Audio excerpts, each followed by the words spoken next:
राहुल जाने वाले हैं। आज वैसे प्रदेश इलेक्शन कमेटी की पहली बैठक है, क्या कोई क्राइटेरिया तय रखा जाएगा आपके? देखिए, क्राइटेरिया तो अब मीटिंग के बाद तय होगा। क्या क्राइटेरिया एक ही है, जीत होनी चाहिए। और मुझे पक्का विश्वास है, सुदर्शन चक्र वाले का आशीर्वाद है, जनता का प्यार और समर्थन है। कांग्रेस एकमात्र ऐसी पार्टी जिसमें राजस्थान में सरकार में रहते हुए महंगाई खत्म करने के लिए काम किया है, बेरोजगारी खत्म करने के लिए काम किया है, भ्रष्टाचार खत्म करने के लिए काम किया है, गरीबी खत्म करने के लिए काम किया। एकमात्र बीजेपी महंगाई बढ़ाती है, बेरोजगारी बढ़ाती है, भ्रष्टाचार बढ़ाती है, गरीबी बढ़ाती है, भूख बढ़ाती है, और कांग्रेस इन सबको खत्म करती है। सामने दिख रहा है, 500 रुपए का सिलेंडर, फ्री इलाज, फ्री जांच, एक एक आदमी को मदद। महिलाएं जाए रोडवेज की बस में तो आधा किराया, स्टूडेंट जाए एग्जाम देने के लिए फ्री में।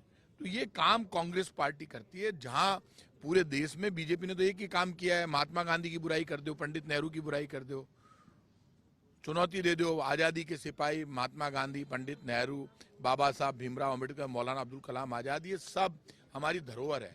और सब ने मिलकर जो किया, तो बीजेपी तो एक ही टारगेट कर रही है।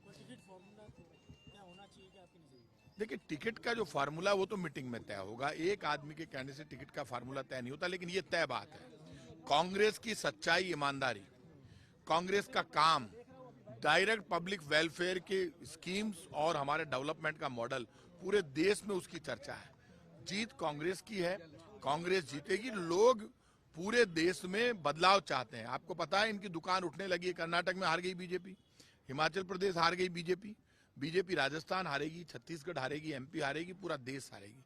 क्योंकि जिस तरह के हालात क्रिएट हो गए पूरे देश में, लोग राहुल गांधी की तरफ देख रहे हैं। भारत जोड़ो यात्रा के बाद पूरे देश में एक ही चर्चा है कि बीजेपी सिर्फ बात ही बात करती है, काम बिल्कुल भी नहीं करती। तो महंगाई भी हम खत्म कर रहे हैं, बेरोजगारी भी हम खत्म कर रहे हैं, गरीबी भी हम खत्म कर रहे हैं, बेरोजगारी भी हम खत्म कर रहे हैं। हर मुद्दे पर हम तो एक तरफ महंगाई खत्म करने की राजनीति करते हैं, काम करते हैं, और बीजेपी महंगाई बढ़ाने का काम। चर्चा ये है कि कम से कम 80-90 टिकट कटेंगे तब सरकार आएगी, आपका क्या मानना है? हाल कोई का कटाई को नहीं, जीव पहली थे माथा बुड़ी करवाइशों में आई ऐसे वैसे। आपके बड़े भाई साहब एक पार्टी के अध्यक्ष बन गए हैं। वो मेरे बड़े भाई हैं, और वो आप जानते हैं मेरे से बड़े हैं। बड़ों को सब कुछ करने का राइट हो। राजा है करण सिंह जी, तो बड़े भाई हैं, उनका हक है। वैसे ऐसा भी क्राइटेरिया तय किया गया है ना कि जो जिताऊ उम्मीदवार नहीं है या जिसकी भी गुंजाइश लग रही है कि इस बार सफल नहीं होगा, उसके टिकट पूरे बदलने जाएंगे। सर्वे में लगभग आपका तैयार हो चुका है पूरा खाका। देखिए, सर्वे और सारी सामने आ जाएगी रिपोर्ट। आप जानते हैं कि जीत का रास्ता ऊपर वाला बनाता है, और जो जीतने वाले उनको कौन रोक सकता है। आप मानकर चलिए, जीत का आंकड़ा हम भी सोच रहे हैं वो भी, लेकिन ये तय कह सकता हूं, बीजेपी बैकफुट पर है, बीजेपी डरी हुई है, घबराई हुई है, और बीजेपी जिस तरह की राजनीति कर रही है उसमें दिन पर दिन फंसती जा रही है बीजेपी। चार दिशाओं से 4 रथ निकल रहे हैं। चारों दिशाओं में हार रही है बीजेपी। 4 रथ क्या, 400 रथ लेकर निकल जाए, बीजेपी का पता नहीं चलेगा। रथ में बैठने का तो इनको रथ नाम देने का ही हक नहीं है इनको। रथ तो भला करने के लिए होता है, रथ तो भगवान कृष्ण का था, रथ तो अर्जुन का था।